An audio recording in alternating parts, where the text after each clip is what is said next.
Hello, everybody. Welcome to Take Two, the show where we talk about films, TV, and everything in between. I'm your host, Michael D. Smith. Thank you so much for listening today. Before we get started, two quick disclaimers. First, everything that's said on this show is just our opinions of said cinema, and you should treat it just as that. Secondly, if you're worried about spoilers, we do go very in-depth into these films, so this is your spoiler warning.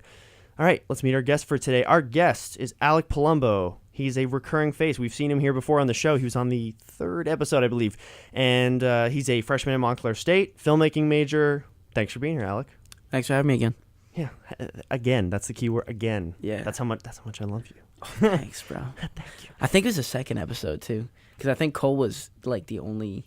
Oh, you're right. Yeah. I think it was. Yeah, because the first episode was Cole, then you, and then Jane. Yeah, it was you. You're right. Word. All right.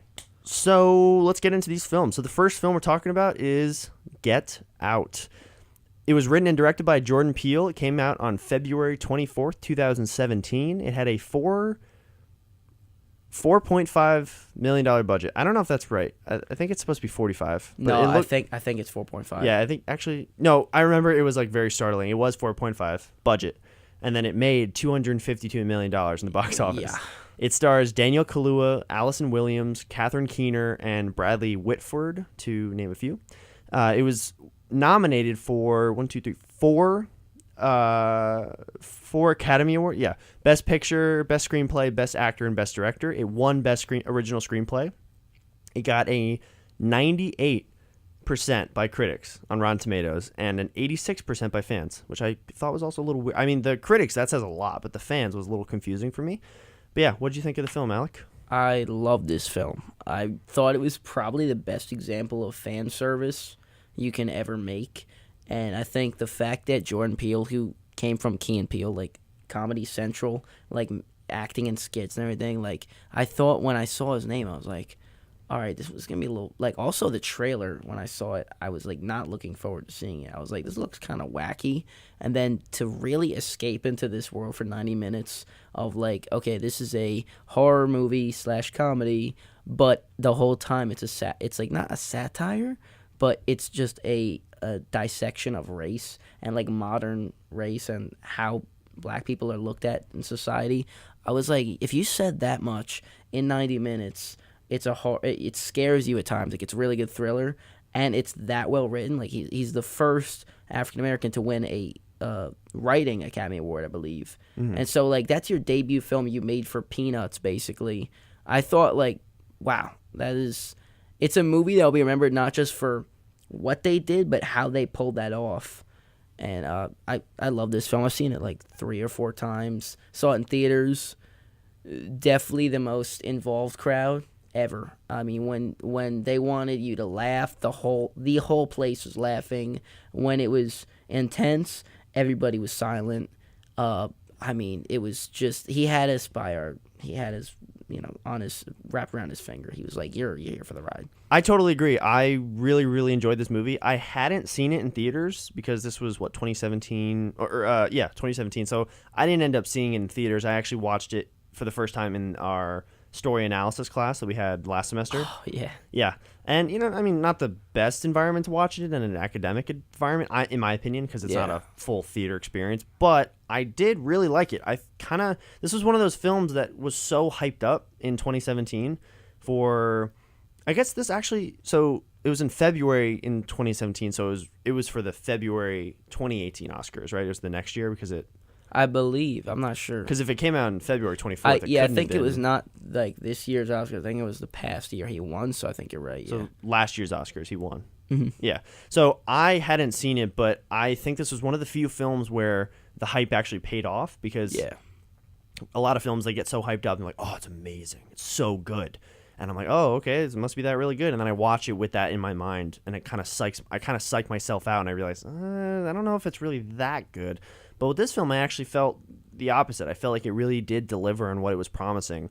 And like you said, it's an amazing directorial and writing debut in a genre that is typically not your own or what you're known for. And, me and Dylan Tollefson, who was on the show a couple weeks ago, we talked about how we talked about him because we were talking about A Star Is Born. So we brought up Bradley Cooper, like we were talking off air. And we brought up how it's so difficult to get out of comedy and so difficult to prove yourself in a different form of filmmaking or TV or what have you. Another great example is John Krasinski with A Quiet Place. That's another director who was never. I mean, he did direct, I think, smaller things, but this is a big theatrical directorial debut. And what do you know? He did a thriller horror film similar to this, they both very well succeeded. And it's really just quite amazing to know that just because you're in a certain medium or a certain genre doesn't mean you can't escape it and try other things. And, it doesn't always work out, but it definitely, for him, paid off. Let's talk about the script a little bit, because obviously winning Best Original Screenplay, I think it was very well deserved. I do have to say, this was the Oscars where The Shape of Water won Best Picture, correct? No, I don't think so, actually. I think it was Get Out. Was it Moonlight maybe that won? Yes. I think it was Moonlight. Shape of Water was up. Wait. No. You might be right. No, it was because La La Land right. came out in 2016.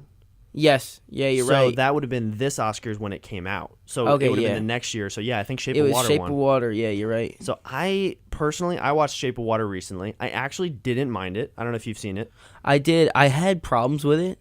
I think honestly, it's a really well made film. Michael Shannon is like the core of that movie. Like, I know the lead actress, she's great. I think Doug Jones is the amphibian man character. Awesome. Guillermo del Toro, great. If you've seen Pan's Labyrinth, phenomenal movie. I just think Shape of Water is one of those movies you're gonna watch and literally a week. I saw it in like the most luxurious theater, like this, like it was like reclining seats. I had the best experience, but I forgot about it a week later. Like, that's the one thing. There's not that one, like, it's like on the borderline of brilliance, and it just like never makes that jump. And I think it wrapped up way too quickly. Like, as soon as things were picking up, 10 minutes later it's over, and I was like, okay, that was beautiful, but like, yeah, I would have loved a little more. Yeah, and obviously we don't want to talk about that because it's not one of the films. But from what I got from it, that's another film where there wasn't actually too much hype around it. From what I was able to gather, I didn't watch it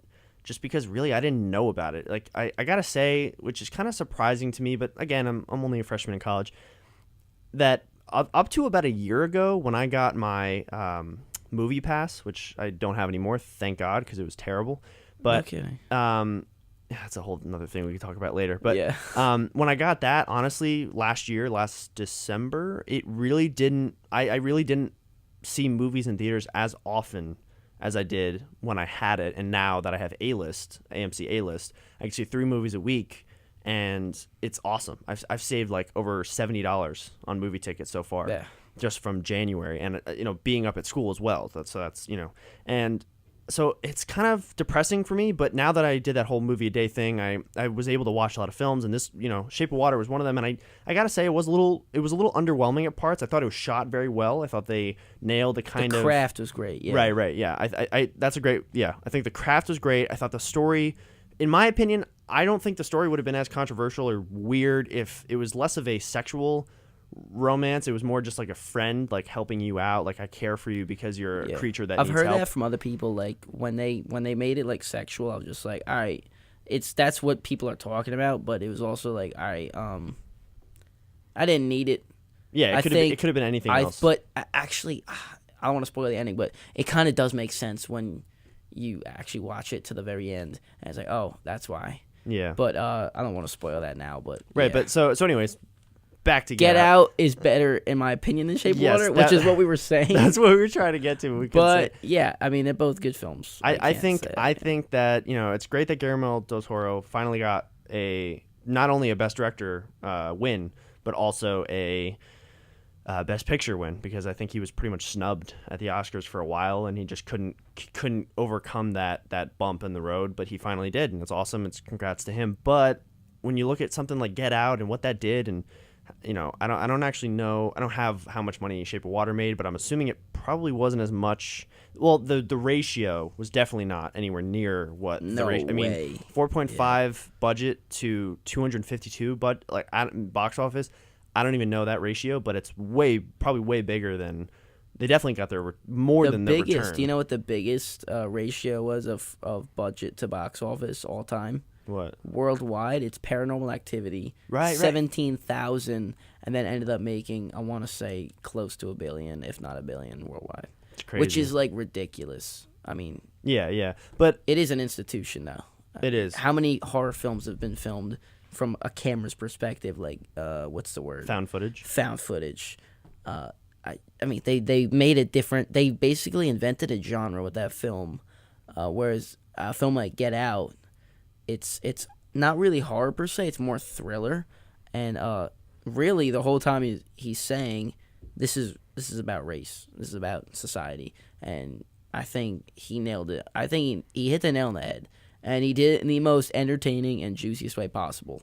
Yeah, I think that's why the script works. And I also think the acting by Daniel Kaluuya and Allison Williams was so good. The two moments I really wrote down for, I have.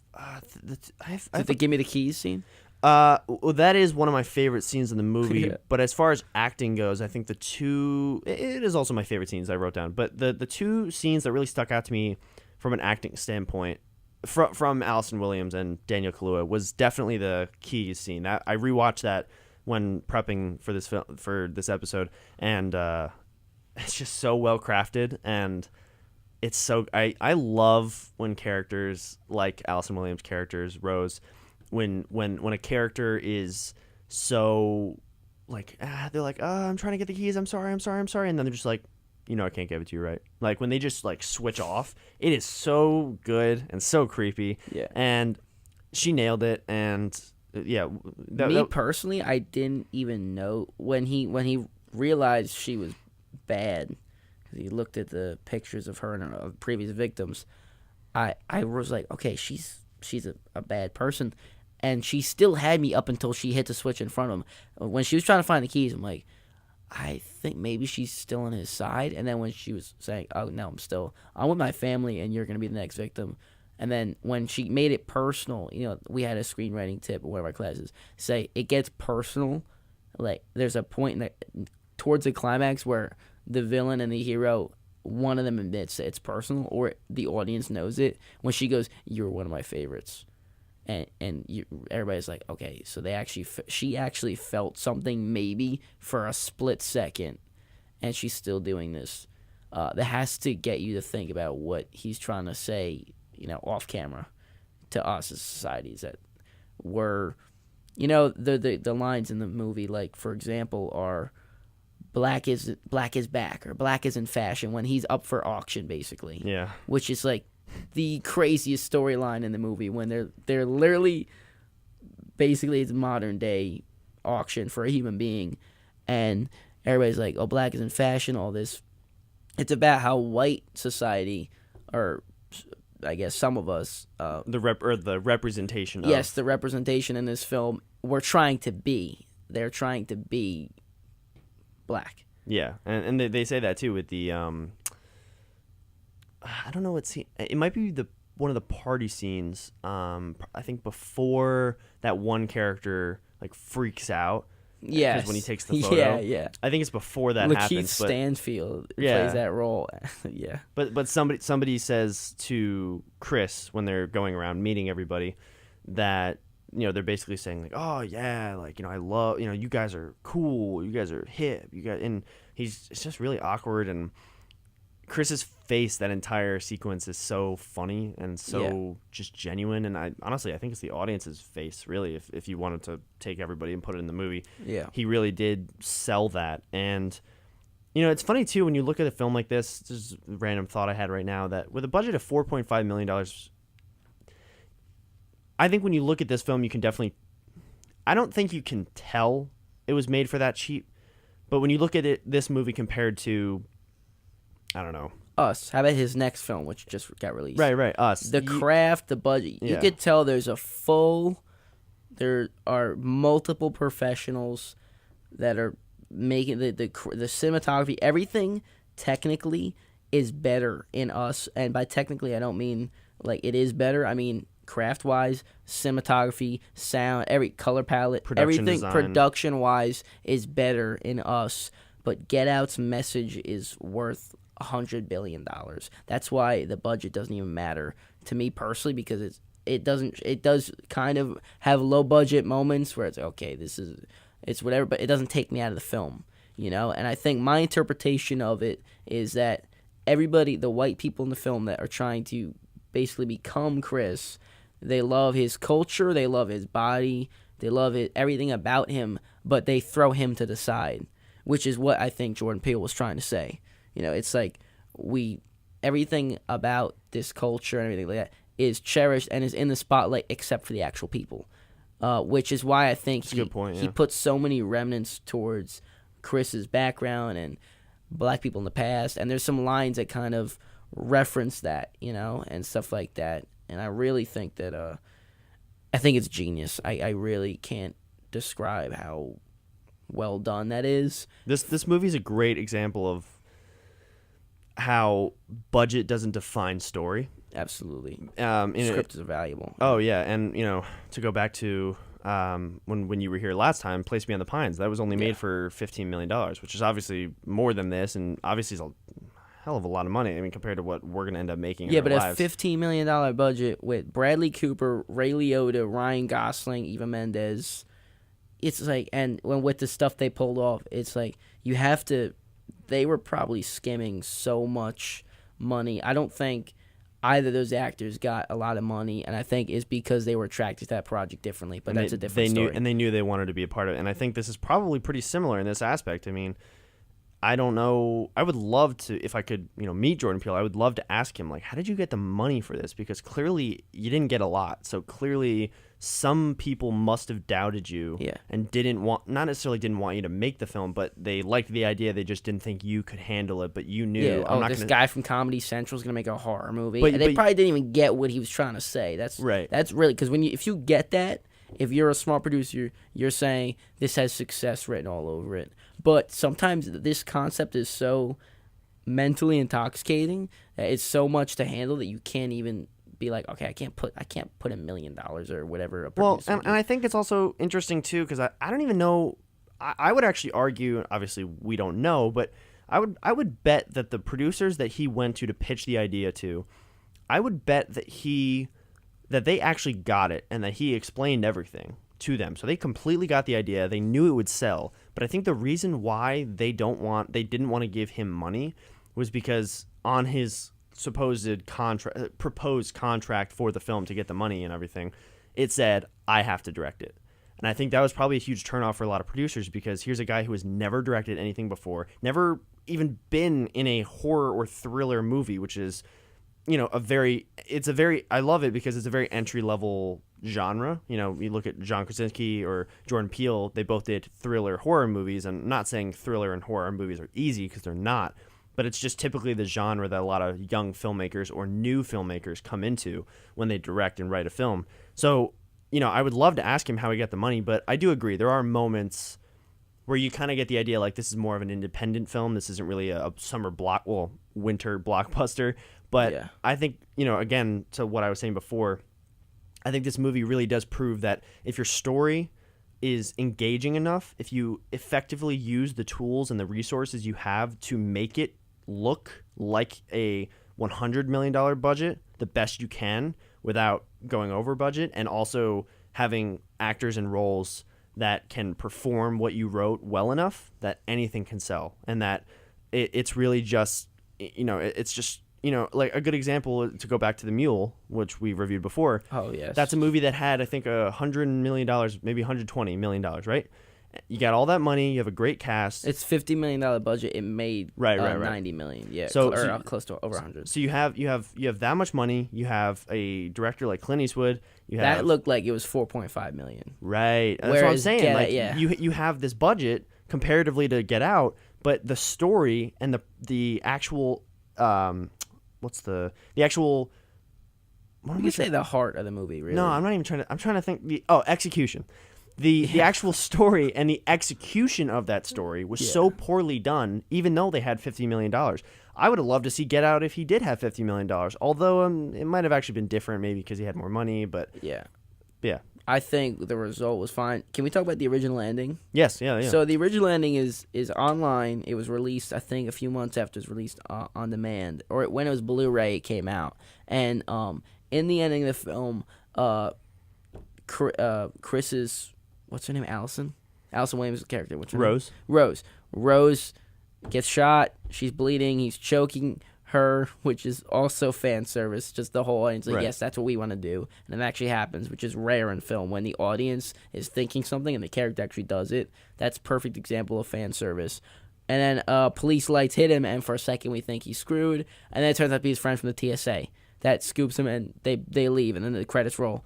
The original ending is the lights hit him, and 2 cops arrest him, so they're actually police officers there. They take him to jail. And he's in a jumpsuit, and his friend from the TSA visits him in jail and says they don't believe you that you killed them in self-defense, like you killed these white people in self-defense. And he says, no, they don't care, and I'm staying here basically for as long as they have me, like basically life. And then it ends on a very on a very down note, because our main character, who finally kills these heinous people and ends that cycle of, slavery, basically. Yeah. And not just slavery, but slavery and then the lobotomy that they perform. And then stealing their bodies and their lives. Like, yeah.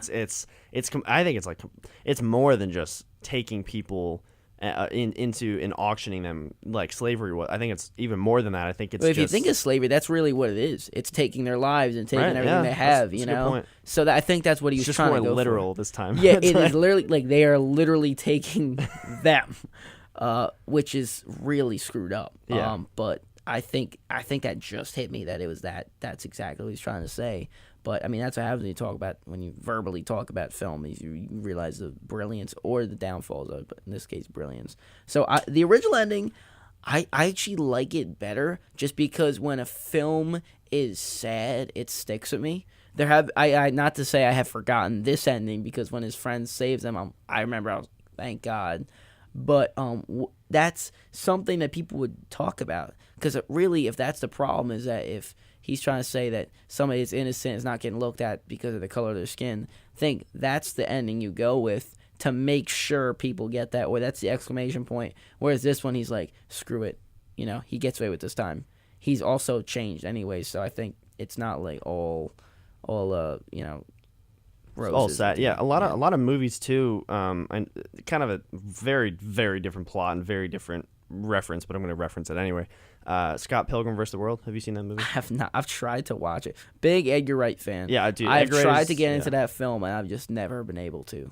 Edgar Wright is my favorite director. I draw a lot of inspiration from him, being that he is a master at mixing action and comedy. Oh, yeah. And I love his style. I love his films. And in Scott Pilgrim, for instance, it's this whole love quarrel between the main character, Scott Pilgrim, and these 2 other girls. And he's dating one girl for a majority of the movie. Then he breaks up with her and goes with this new girl that's like his dream girl. And then at the end of the movie, they finally, spoiler alert, the original ending they shot was that he goes to the dream girl and says, okay, now we can be together. And she says, no, you deserve to be with the girl you were with in the beginning. And he goes with her. But then they reshot the ending, and they made it so that the girl he was with in the beginning says, no, she's your dream girl. You fought this whole way to get to her. Go. And then he goes with her, and that's how it ends. So it just goes to show you that, like, different endings can completely change the way that people end the film, literally. But changing an ending can completely determine how your movie is perceived, and how when people say, what'd you think of that movie? They're either going to be completely like, I liked it, but I mean, the ending, or just not even just directly pointing at the ending, but when you think of it, a lot of times I don't like to think of films like beginning, middle, end. I just like to think of it as like, what did the entire story do for me? Like, how did it make me feel? And if it ends on a more sour note, it just makes the entire movie seem more sour, because you're only thinking of the last thing you remember. So I totally agree. I prefer the happier ending. I think it's also a fun kind of callback to see the funny TSA friend to come back, and like the unexpected hero type of thing. Also, were you expecting the twist the first time you saw it? Because for me, it was pretty unexpected. I mean, not the whole cutting the heads off and taking the brains and whatever. That she was in on it? No, just the actual, like, I mean, obviously the entire movie you could tell that all the white people were weird. Yeah, because they didn't market it as in everybody, like, he was getting what was going to happen to him. I just thought, I didn't even know what to go into because the trailer was so choppy that I was like, I don't even know what this movie's about, but I'm going to see it. All I remember saying when somebody's like, what are you seeing? I was like, oh, I'm going to see Get Out. I think I said, it's just this guy, he goes to visit his parents, and I think I only knew that they had a problem with him or some force attacks him. I remember there's some footage. Yeah. There's like some footage in the trailer that they don't show. There's some kind of animal that attacks him at one point. It was probably just they shot it probably just for the trailer. Yeah, honestly. I know because it was really not. But I just remember that not going into Get Out when the twist happened. I said I didn't even click at that moment that this film was about what it is, the underlying message. I just thought, okay, this is really whack. Yeah, and I think that's really all I thought. And then I was like, okay, this is just modern history. We're watching history just in 2017. It's so screwed up when you see it in present day because I think hopefully we don't forget, but we never lived through those times of seeing what something like slavery or what racism, how harsh it was, and it still is. But I think Jordan Peele's saying when he throws in that twist, it's okay, this movie is now whether you like it or not, you're getting launched into that mindset. Right. This movie this movie is very similar in that aspect to Black Klansman. Yes, perfect. Because with that movie, it's obviously a different plot. That's a true story, but at the end of the film, they show footage of the Charlottesville riots and the Charlottesville, it's KKK. Hard to watch. It's really brutal. I got a little teary-eyed when I watched that. I did. And I know. I just sat there. Cry. The credits rolled, and I sat there with my mouth open. I saw it with my two friends, and they were like already talking and stuff like that about the movie. And I seriously just sat there with my mouth open for like a good 5 minutes because I had never seen the footage of the cars hitting the people in those. Neither have I. And it was, dude, like I've never felt that way, and I hope I never feel it again. It was even scarier to see the thought. I mean, I don't want to get sidetracked, but in Black Klansman, who's the guy from that 70s show that was also Venom in the Spider-Man 3? Please say you know. Oh, Topher Grace. Yes. Okay. He plays a Klansman leader. Yeah, he's a Klansman leader in Black Klansman. He's a real guy, and that guy was at that event, like that whole riot. And he said like Trump is supporting us. And he was like basically he was complimenting our president, and he was saying all this stuff. And I was just like, that is so scary that they are, whether he likes it or not, that they're like cool with that, and that they have some kind of support, or they're like the fact that maybe allies is the word. Sadly, I don't know. You shouldn't even, the fact that they are even on the same page one way or another is scary. And I think by Spike Lee putting that in the end of the film and saying, guys, like, yeah, this movie takes place, I think it was like the 70s, but it's even worse now. That was what got me almost in tears because it was saying it's one of those things where it's like with this film, with Get Out, or another great example, Zodiac for me anyway. It's different social. It's not a social meaning. It's just a history. But the scariest thing that a filmmaker can do is when they show you a problem in the world from the past, and then they bring it back around to present day and make you realize that nothing has really changed. That's the scariest thing a filmmaker can do. And with Zodiac, it's a different thing for me anyway, because the entire film I thought it was fiction, and I kind of forgot that the Zodiac killer was actually a person. And then at the end of it, when they said they never fully identified who it was, but we think it was this guy, but he died, it's like, it really scared. I was like, oh my God, this guy was real. So when you can make somebody believe that this is a movie, there's so many theories on Zodiac Killer. But when you can bring it back full circle and make it seem plausible and realistic, and make the audience remember, we're not just watching a fake movie or a representation of art. We're watching real life, and it can be crazy. But Get Out and Black Klansman, it's funny because Black Klansman actually takes place in, I believe, the 70s, and then they make it they basically say with the footage at the end of that film, yes, this is as bad in 2018 and now 2019. But Get Out is saying the characters in the setting is modern day. They completely reverse it, and they're saying what happened in the past is still happening, but we're gonna show it narratively. Right. I think the fact that an auteur can do that and a first-time filmmaker can do that show how good Jordan Peele is going to be. I want to see Jordan Peele's movie 4 movies from now, because I saw Us, and I'm not going to say my thoughts on that film yet, but I was saying, okay, whether I like this or not, because I thought it was decent. I thought it was good. I thought it was like really good. The underlying message in that is very up and down. Like people think it's about one thing, and Jordan Peele says no. So I don't know. Maybe I just gotta give it time. But I want to see what he does like 3 or 4 movies from now, because he has such a grip on with the scripts he makes, and I think that was the big takeaways that. Whether it's pen on paper or behind the camera, he's gonna improve so much, and I'd love to see him grow. I would even like to see him do other things other than horror. Personally, he's got that show, Twilight Zone, as well. Which is, I mean, that's horror, right? Pretty much. Yeah, it's like sci-fi, like mystery. Yeah. I don't know. That's just the original Twilight Zone to me still holds up. But yeah, all right. So that's Get Out, a film we highly recommend you watch. It is a very, very great and thought-provoking film. So our next film is Prisoners. This is a film directed by Denis Villeneuve. It was written by Aaron Guzikowski, I believe. It came out on December 17th in 2013. It had a $46 million budget, and it made $122.1 million in the box office. It stars Hugh Jackman, Jake Gyllenhaal, Paul Dano, and Viola Davis, to name a few. Terrence Howard is also in the film. Oh, yeah. It got a 80% by critics on Rotten Tomatoes and an 87% by fans. So this was another film that was recommended to me by my friend Zach Miller. And he's steering you right. Yeah, he recommended me Ocean's 11, which we talked about and we really enjoyed. And then Prisoners was also another one that he said. And I watched it with my roommate Pat.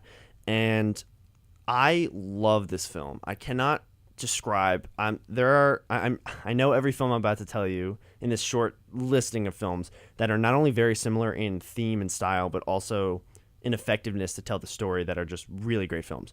For me, this film falls into the same category as, so it would be Prisoners, No Country for Old Men, The Place Beyond the Pines, and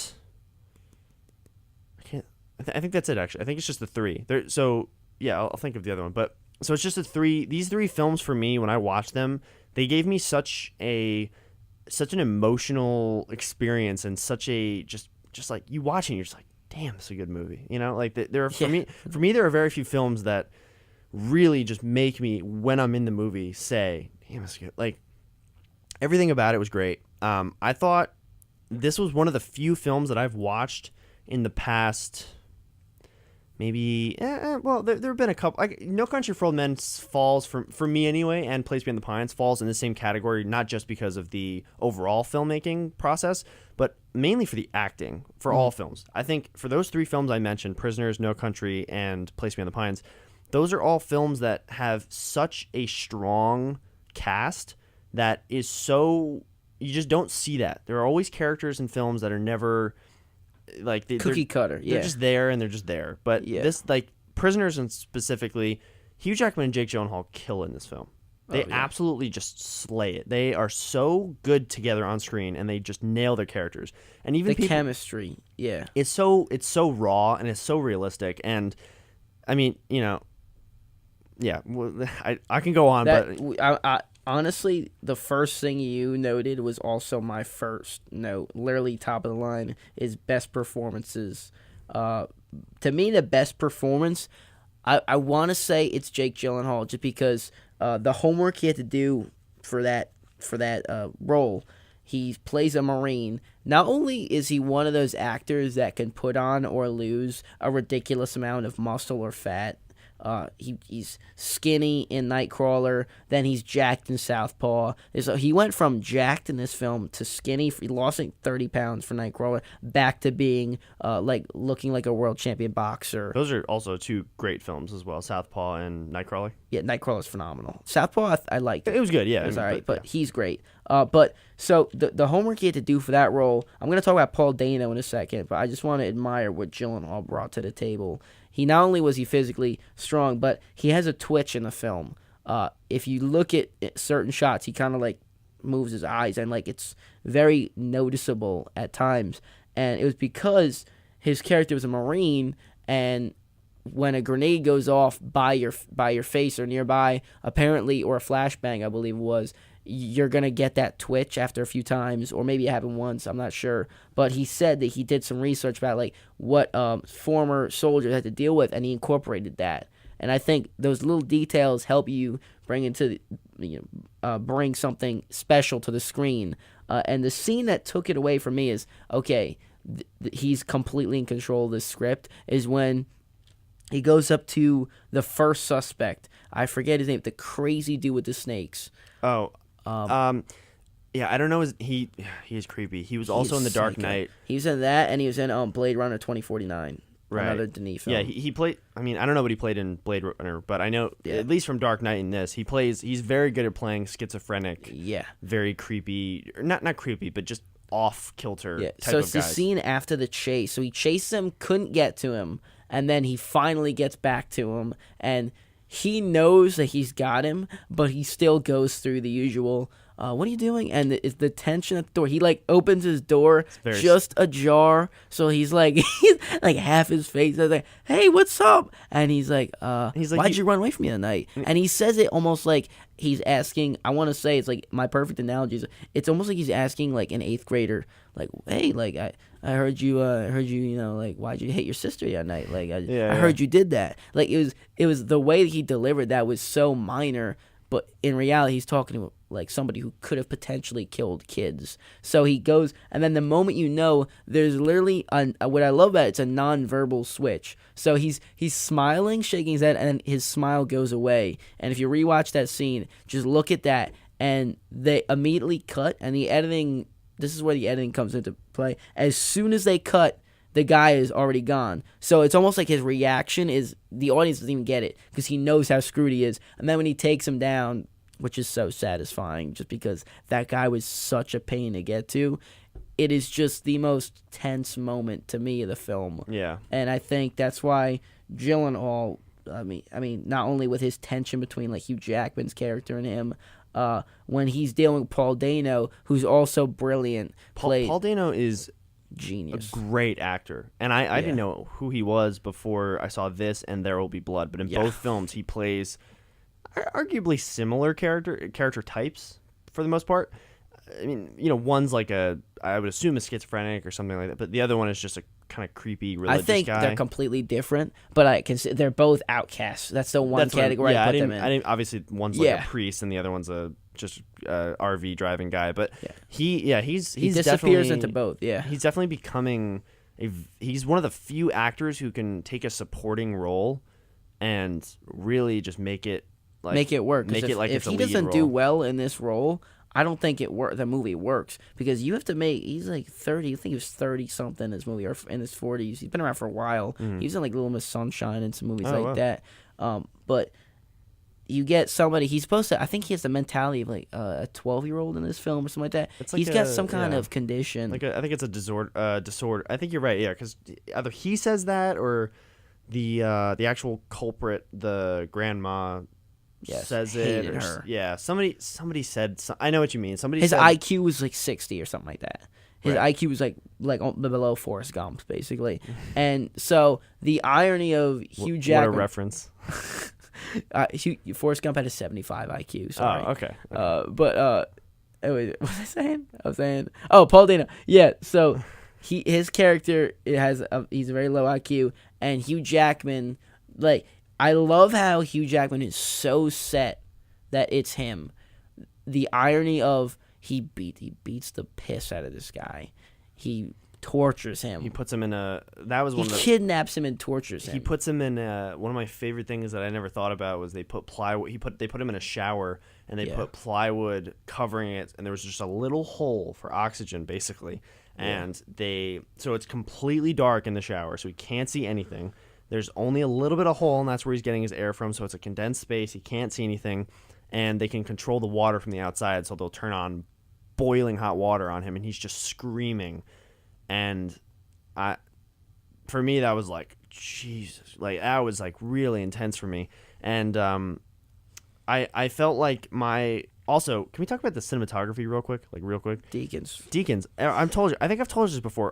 There's so many films I've watched that are very, very well shot, and I always say, man, cinematography is really good. Go on IMDb. Of course, it's like I always find I'm like, oh, it's Roger Deakins. That happened with me with No Country, with Prisoners. Any Coen Brothers movie he does. Yeah, that's true. Yeah, and I just it's so good. Shawshank he did. Even Skyfall too. I watched Skyfall.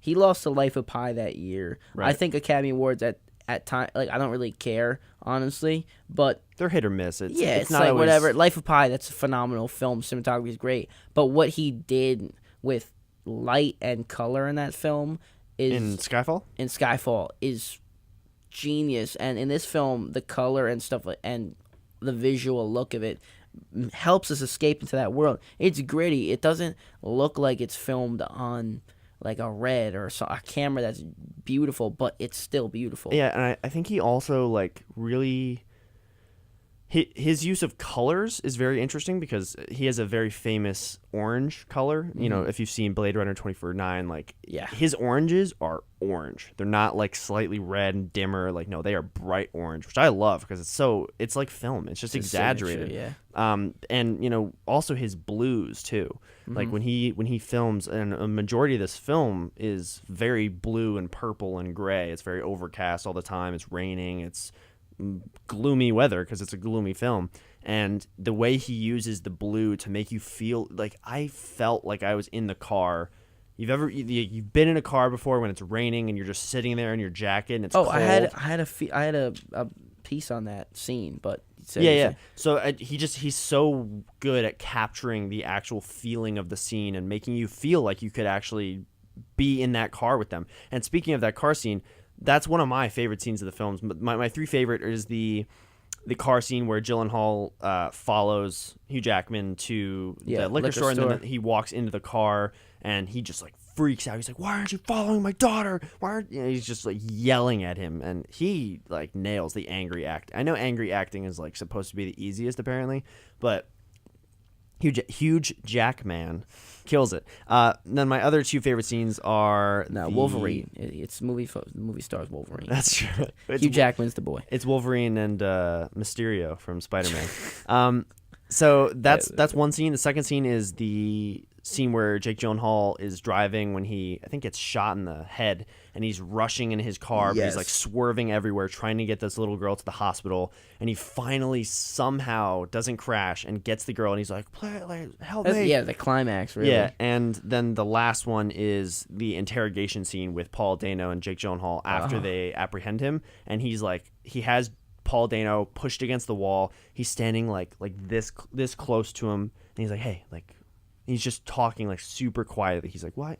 Did you take those little girls? Did you say hi to them? Did you bring them into your RV? Like did you kill them? Like, what'd you do?" And he's like, "No. Like, it's so subtle, and it's so easy to make him just be like, where are the kids?" Just be yelling at him. But he's so genius in this role that honestly, if I had kids and they were taken, I would want to pull him out of the movie and make him the guy because he's so precise. I think it's perfect in this script that he has an immaculate record, and you could see him die inside when he can't do any progress. Man, he raged. He sits down at his desk and then just destroys his computer set. That scene, the first scene you mentioned, the car scene. Okay, in the script, you actually follow Hugh Jackman into the liquor store. So the scene was brought into the liquor store. Denis was going to film it that way. And he was going to get like shots of Hugh Jackman reacting as well. And Roger Deakins said, I think we should keep it in the car so it's from the audience perspective. It's also from Jake Gyllenhaal character perspective. Yeah. So they decided to change it. Say, okay, we'll just film it from here. And you can see him from his own perspective walk over. And I think that scene is a turning point because you realize, Hugh Jackman realizes, okay, I think he's trying to figure out what I'm doing more than what the actual killer's doing. Not that Gyllenhaal thought he was involved at all. I think he knew, okay, I can't find who this killer is, but Hugh Jackman's also trying to do it. I can't believe I don't know the character's names. The who? His dad, Hugh Jackman's character's name. It's something Dober, Mr. Dober. I remember that. But another point on that too is you know they set up Jake Gyllenhaal's character as he's an ex-Marine. He's the best detective. He's never lost a case. Like he's always solved all of his cases. They set him up as this hotshot guy who I'm your guy. I'm gonna find your daughters, and I love how even though he might have known, he clearly did know that something was up with Hugh Jackman, but I don't think he could actually place it on. Is it mourning? Is it grief? Is he just in shock? Is he freaking out? Is he lying? Is he not? And he eventually ends up finding the abandoned building where he took Paul Dano and tortured him. But I love in that scene because you can notice that as he's saying like why are you at the liquor store, because you said that you're helping us try to look for your girls, but we both know that's not true. And he's like, well, that sounds way better than me trying to go get a drink. I haven't drank in 9 years. He's like, I kind of get this vibe where it almost seems like Hugh Jackman has a step above him, and Jake Gyllenhaal almost doesn't want to know what he's doing. He kind of wants to focus on the case, but Hugh Jackman is just so good at lying that I don't know if Jake Gyllenhaal's character actually knows that he's lying. Like I don't know. I wonder if he actually starts to realize like maybe I'm not as good as I am, and like maybe I got to focus on the case, and I'm getting too like my detective senses are getting too convoluted and I'm focusing on too many people. But with Hugh Jackman, I think it's great that you set up a character like Jake Gyllenhaal who's this hotshot detective who's the best, but then you have somebody like Hugh Jackman who they don't really talk about his past. I mean, if he was in the military, I could buy it, but you could tell that some random guy can clearly... I think he was just an average guy that loved his kids, and I think he was willing to do whatever it takes to get him back. And I think working into the title, Prisoners, I always thought about I always try when a title is subjective, like I was talking about the Place Beyond the Pines title and stuff like that. I think everybody's a prisoner to something in this film. So Hugh Jackman can't do anything because his love for his daughters is holding him back, because that almost makes him worse than the actual killer. Think about the grandma and Hugh Jackman. They do the same thing. She kidnaps him and tortures him. She shoots him in the knee. Hugh Jackman, the torture device you were talking about before, they do the same thing. Whereas Jake Gyllenhaal is that middleman. He's trying to do the right thing and also get the daughters back, which isn't working until Hugh Jackman really solves the case, which is ironic and I think is brilliant in the script. Do you want to talk about the ending as well? Because that's the one part of the movie. I think it's 95% there. The one gripe I have is the ending. I do like it. I don't love it. But I think it's definitely worth talking about. Not really the fate of it, but why you think they chose to end it that way. Yeah, well, I'll talk about that relatively quickly because my thoughts are pretty concise on it. When I watched it, for anybody who's watching this that hasn't fully seen the film, basically the whole reason why in the beginning of the film the daughters go missing is because Hugh Jackman's daughter wants to show a friend's daughter her red whistle. Yeah. And eventually, when Hugh Jackman finds the lady, she shoots him in the knee, and then she makes him chug this, sedative drug or poison or something that will eventually kill him. And then she puts him in this, hole where the little girl was kept, and he finds, as he's, trudging in this dark area, he finds the red whistle. So we know it's with him. And then Jake Gyllenhaal goes to that house, he gets shot, he saves the girl, and then the last scene is... Also, before that, they go to the hospital. Jake Gyllenhaal's like, hey, are you doing okay, little girl, blah, blah, blah. And then they go back and he's like, I'm going to find your dad. Then they go to the scene, and Jake Gyllenhaal's standing there with some CSI guys. They say, we're going to leave. The ground's frozen. We can't dig anymore. And then he's just standing there, and you can hear this very faint, very, very faint whistle. Very, very faint. And immediately when I heard it, I was talking with my friend who I was watching it with, Pat. I was saying, oh, he's going to blow the whistle, and that's how he's going to... I called it. And honestly, the reason why I was okay with it was because if they showed Jake Gyllenhaal finding him, and then they showed him getting him out, and then him in the hospital, and then, Hugh Jackman going to jail and having to testify, and, all this other stuff, I just think it would have made the movie, 3 hours long. And I think it would have been... And it's already hefty. I think it's 240. It's pretty long, yeah. But for me, it honestly didn't drag. I thought it... every minute is precise in that film. But I felt like, honestly, really the real reason why they didn't do it was because the scene before the last scene, they're in the hospital. The goal was achieved. They found the girls. Uh-huh. And to go back to the hospital right after that scene, I just think it's unnecessary. I think it's a little too much of what we've already seen and what we've already been not numbed to. That's a bad word because it makes it seem like it was used too much. But there's a constant back and forth between out in the field to in the police station to in the interrogation room to in a hospital to in a blah, blah, blah. Yeah. And I think if they just did a whole repeat, it's kind of like American Beauty in the aspect that they cut a whole 27 pages from the ending of the film that completely changed how you would see the film. Like we talked about endings with Get Out. It completely changes the way you think of a film. And in that film, the film is more about beauty and life. But with the ending they originally had, it was more of a crime, like finding out who killed the main character and all blah, blah, blah. But in this film, too, you know, although Hugh Jackman is a title character and he is definitely one of the main characters next to Jake Gyllenhaal, I just don't think it was necessary. I think the way they ended it was enough where you know exactly what's happening. It's not like an ending like, what? Are they going to find him? Are they not going to? Like, clearly, they're going to find him. So we don't need to see that. They gave like a little, like he was like, nah. And then he was like... He almost walked away, and then he heard it a little louder. Heard it again. And then I think if he's as smart as he is, I'm pretty sure he's going to check that out. So I think that's a safe bet. I think what my dad was saying, because we watched it, I think I saw it whatever year it came out. We saw it like when it was on demand, like the second night it was out or whatever. And he's like, I think it's just about whether he takes him out or not. It's like the judgment day. Like, is he worthy of taking out? Because he turns into a bad human.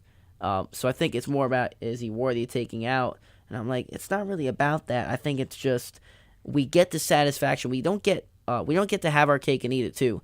We get to see Gyllenhaal solve his case and the daughters go back, but it'd be decadent if we get to see Hugh Jackman reunite with his daughters, which we never do see. They just get recovered. So it's amazing that the ending is satisfying in one way, because if it ended, Hugh Jackman gets to see his daughters, that's the cathartic moment. But I think the script is so brilliant that they're saying, we're not going to make that happen. I think it's going to happen. I think the meek character, there's a saying that I love, it's the meek shall inherit the earth, which means the quiet people conquer. I think the meek character that Jake Gyllenhaal is going to solve the case. I think he's going to get the victory. But I think the person that digs the deepest isn't, sadly. I think that's why that script will hold up. And I think there's a lot of reasoning too behind. There's so many films that when you watch them and you hear the music or you just see it and you get the gut feeling, you're like, oh no, it's gonna end, please don't end, and then it cuts to black and you're like, dang it, that's happened to me with a lot of my thought. Yeah, that's happened to me with a lot of Marvel movies like Avengers Infinity War, where the music just cut out and went to black, and I was like, is that how that ended? God damn, like there's so many movies where I've watched them and I want more, like I want to see more. But I think that's better than just showing more, because if you show more, then you're sitting there thinking, my God, when is this movie going to end? Like, okay, we get it. He's safe. He's at his kids. But, God, like, when is it going to end? You ever see The Wrestler? Mickey Rourke? It's a Darren Aronofsky film. Oh, I was thinking of The Fighter? Is that what you're talking about? No, The Wrestler with Mickey Rourke. It's 2008. Same year as No Country came out. Is it about the same story? Perfect example of... There's a German expression called legom. I think I butchered that, but it's legom, and it's just enough. And that's a perfect... As soon as... I swear to God, you'll know exactly what I'm talking about. When the screen cuts to black, you'll say, I would literally pay my tuition money to see another 5 minutes. Yeah. That's a perfect example. And honestly, I wish I could have the guts to put that in a script. But I always just like to put a little bow on top, which is so, sometimes it works, sometimes it doesn't. But Prisoners, I think it worked. It's like I love it or hate it. Like it's like, dang it, it ended. But I'm glad. I think that's just proof that you loved it up until that moment. But yeah, I was satisfied. Yeah, no, I completely agree. It was subtle. I think we're on very similar terms with this films. So yeah. Those were our two films, Prisoners and Get Out, two films we like. I can't think of a extremely recommend that you watch these movies. One's influential and another's just insanely well made. Yeah, it might not get the hype. I think it's kind of a sleeper hit, but Prisoners is up there. It's definitely up there. So we really recommend you watch those movies. And that's all the time we have. Thank you so much for listening today. Thank you, Alec, for being here again on such short notice, but we're glad to have you back anytime anytime you can. Word. So I'm Michael D. Smith. I'm here with Alec Palumbo. This is Take Two. Thanks for listening.